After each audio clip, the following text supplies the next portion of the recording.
It's 1 a.m. 5 hours sleep, you're using. And then you spot her. She's stunning. That dress. It's not yours. Nor revealing. But still, she is the most attractive girl in the place. Is that a measure though? Certainly for you to go up and talk to her. There is that initial attraction, isn't there? I mean, you don't usually know someone at all before you see them. That's a rare case. But nonetheless, there has to be an attraction. What are you otherwise? Very good friends, one might say. If you don't find your partner sexually attractive, then what's the point? Personality and humor are essential, but only to drive the sexuality behind the relationship. I mean, I believe in a simple idea. Love is friendly lust. People fear the L word. I know a girl who had a panic attack the first time it was said to her, but see, love is just where friendship and lust overlap. That's where the magic, the real relationship happens, and if you don't have it, it's goodnight Vienna. You see that girl across the bar. She's stunning, isn't she? Or at least you think so. Because the DJ keeps turning on the strobe and it's ruining the light you see her in. But then, after dancing, buying her a drink, finally making a move, you text her the next day.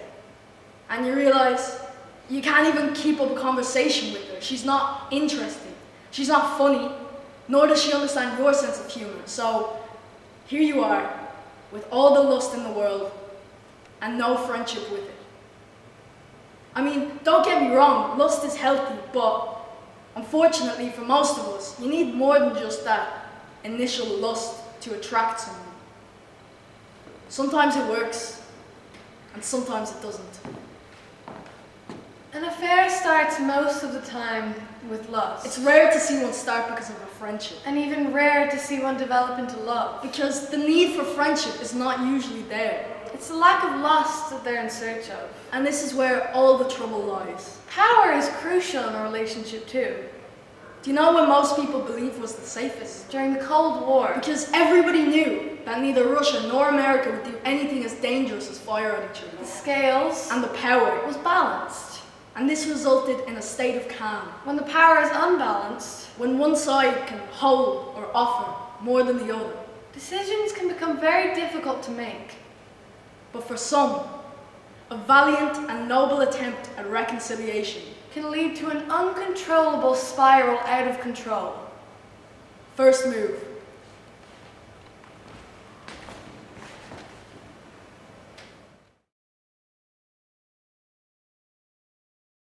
A sock lying on the road. This may not be a regular occurrence for most of you, but some know exactly what we're talking about. It's rare to ever see an adult sock. It's usually a child sock on the ground. And for many you'd walk past. Look at it, maybe not even really register it. Some may look at it and think, how peculiar is that? A small child's sock on the ground. But some will be pained by it. A select few, but they exist. Who see this sock on the ground. And are really hurt by the travesty of this event. Like me, for example. Like her. Not only do I see a sock on the ground, but I see a mother scolding a father when he returns home from walking the baby to sleep in the pram. Lost her bloody sock, she'll say in disbelief. Both she and he will look for the sock around the pram, frustrated. If it's fine weather out, she may even ask the husband to do the route again and double check. Once she hears the hesitation in his voice, she'll grab her coat and go do it herself. Fine. You usually spot the sock up on a gate post. Some kind stranger having sat it there. But more often the sock will be pushed into the concrete below, like the sock is begging to become one with the ground, accepting its fate as forever lost. Of course, there will be no luck in finding the sock.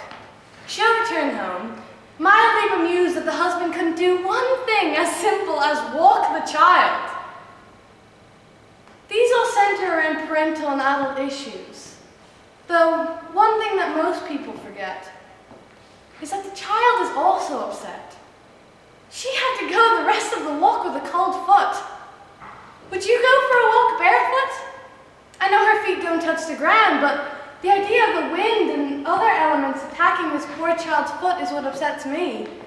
More so than that, but often the child has recognized that there was an issue. The temperature balance was wrong. The comfy cotton cocoon's texture had been disrupted. And yet, she doesn't possess the necessary vocabulary to articulate her discomfort to her father, and hence suffers the consequences of her role as a child. It's this injustice that hits me the hardest. Move 3.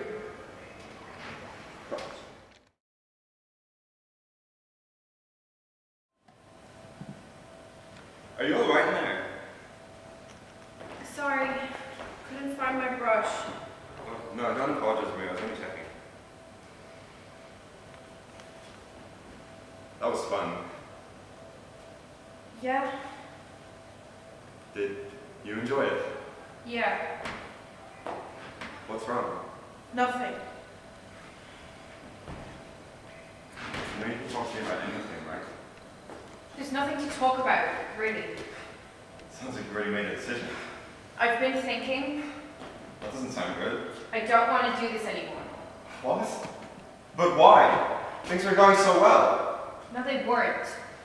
There's nothing here. It's just fun. And what's wrong with that? I have a husband. I have a wife. This was a mistake in the first place. That's what you're putting the last 7 months down to. A mistake. One that shouldn't have happened in the first place. Maybe it was meant to happen. Well, then I don't want it to happen anymore. Why? I love Owen. No, you don't. We love each other. What's my daughter's name? May. You don't even know that. How the hell was I supposed to know? You never let me see her. Why in my right mind would I let you meet her? You're the man I'm cheating on my husband with. So this is cheating. Of course it's cheating, but it's something I want to stop. Suddenly we're dealing with morality. We're both unfaithful, but at least I'm smart enough to realize and hope and pray I can move on from all of this. 7 months is a little late for your moral compass to kick in. At least I have a moral compass. It doesn't even look like you have one, Richard. I have a sense of what's right and wrong, and I know just how right this is. For you and me, for us to be together. How well do you even know me? Well enough. You don't know me, because you never listen to me. I listen to you all the time. That's it. You just don't care about me. Where's all this coming from, Marie?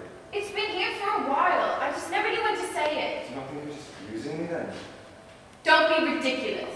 Why is that ridiculous? Because it's my opinion. I wanted us to be together. I want to be with the man that I love. Owen? Well, if it was you, I wouldn't be saying this. If it were Owen, you wouldn't have done this. Why are you making this so hard? Because I don't want to lose you. You never had me. You understand I can give you so much more than that. That's not what I was looking for. What does he have that I don't? I make more than him. Richard, whatever he does. please. I have more power and influence Stop. than him. I can keep you safe. None of this matters. And I love you more than him. Don't you ever say that to me again. Don't you dare treat me like that. And yet you expect me to stay here while this happens. I'm so sorry. It's fine. Eye for an eye. Heart for a heart. I never gave you my heart. And I've given you mine. Well, that's your problem, not mine. You can't just leave me here. Leave me now. Why not? Now is as good a time as any. Everything I have is yours. That's part of the problem, Richard. I don't want anything from you. Okay. Okay, that's good. Let's discuss this. No, I'm not discussing anything. I'm leaving. Are you going to tell him about this? I don't know. I haven't decided yet. This is your last chance. I didn't even think twice about it. Then it's over. It never started, Richard. This was a mistake. Yeah. You said that before. Goodbye, Richard. Don't call me again. I never want to see you again.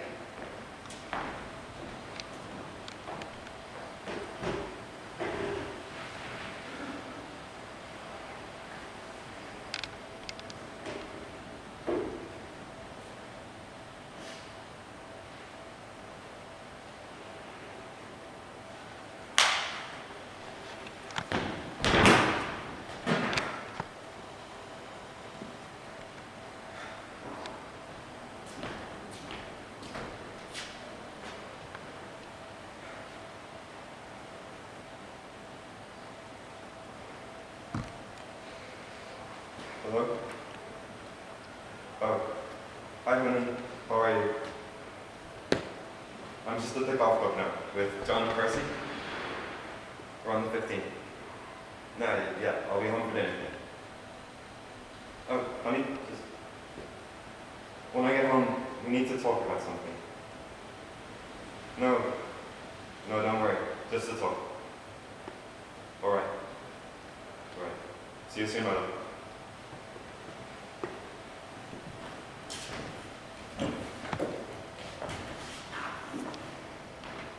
Hindsight, Is a valuable gift. but almost no human has the power to interpret. What their actions will actually cause.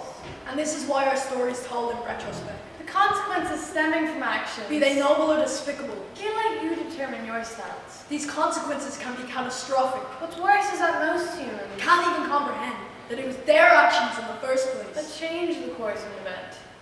What would things be like had Maria married Richard? What would things be like had Maria never met Richard? What would things be like had Richard's wife not found out and kicked him out? What would things be like had Claire not approached him? What would things be like had Owen not been so proud? What would things be like had Maria told him?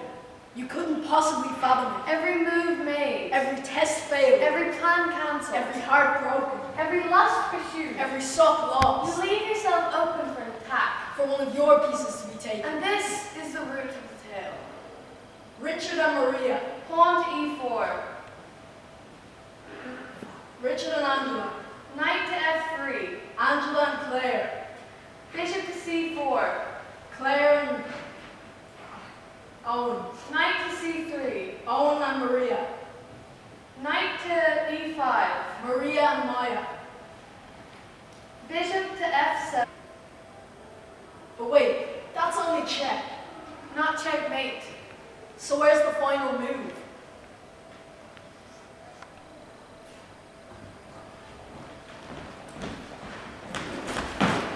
Maya, what do you say? Sorry. That's okay. Don't worry about it, Maya.